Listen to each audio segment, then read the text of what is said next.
Courtney and Trevor have come to make their marriage vows in the presence of God and this assembly.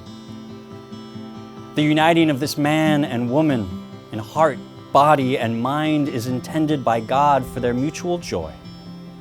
So let us now witness their promises to each other and surround them with our prayers, giving thanks to God for the gift of marriage and asking God's blessing upon them, that they may be strengthened for their life together and nurtured in the love of God. I, Trevor, take you, Courtney, to be my wife. I, Courtney, take you, Trevor, to be my husband. To have and to hold. From this day forward. For better or for worse.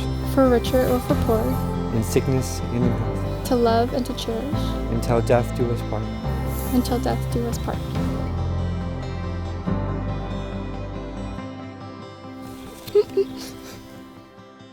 Love is patient. The love of Courtney and Trevor has been patient. It waited patiently all throughout high school when they had seen each other but never spoke. It waited patiently for 2 years after graduation before Trevor finally reached out to Courtney. It waited patiently until Trevor got on leave so that they could actually see each other.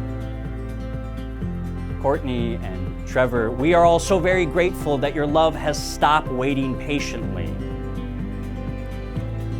But it will serve you well, that patience.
Your love in this marriage will require you to rely on one another. But hear me clearly on this. If you rely only on each other, your marriage will crumble under the weight of that responsibility.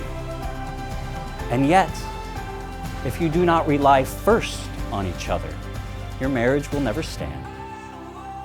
All these people who are gathered here today are people that you can rely on. And in the years to come, you will need to do just that. But being married means learning to rely first on each other.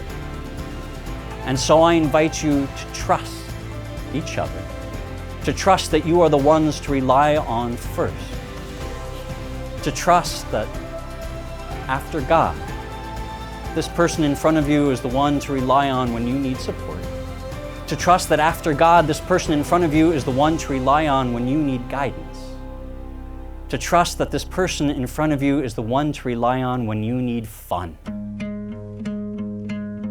From the moment our paths crossed all those years ago, I knew you would mean something to me someday. And over the past 4 years, you are truly everything to me. I promise to keep the spark between us alive. My life with you will forever be great. And even when we're 90, I'll still look at you the same as I do today. And I love you mostest. Even if the road is all we know, I'll be home to you, home to you.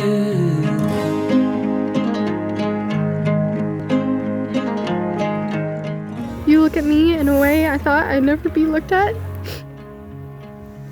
You've seen me through all of my emotions, and you never give up on me.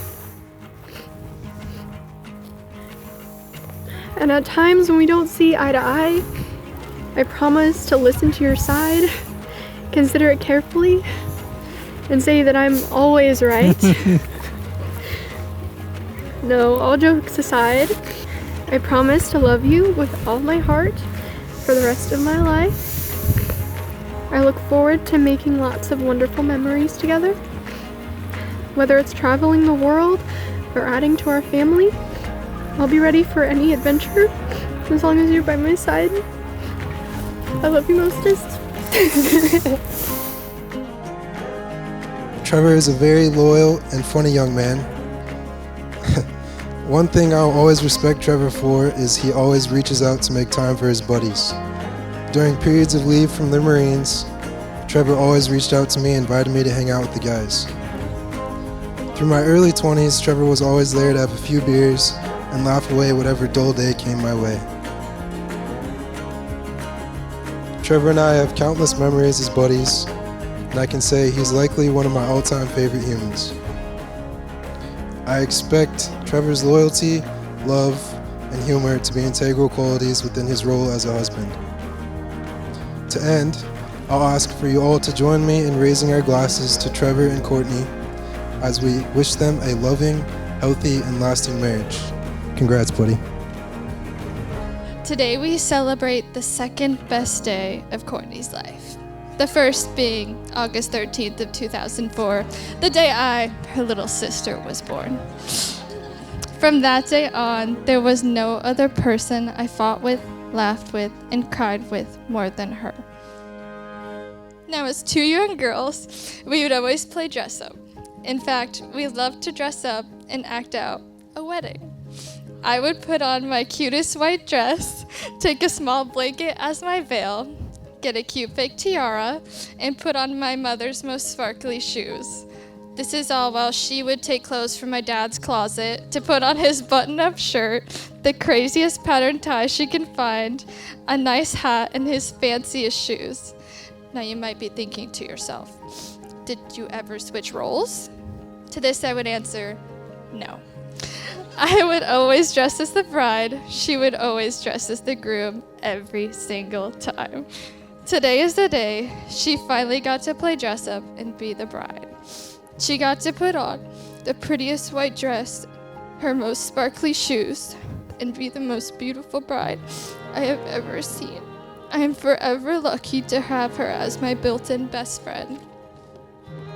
As some would say, a sister by chance and friend by choice.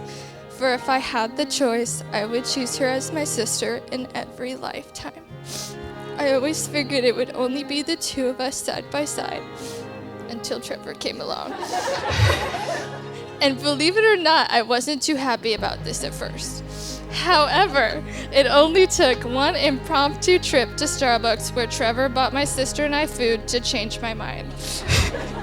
Not just because he paid for it, but because he knew to order me a ham and cheese croissant exactly like Courtney orders, because we both like the same food.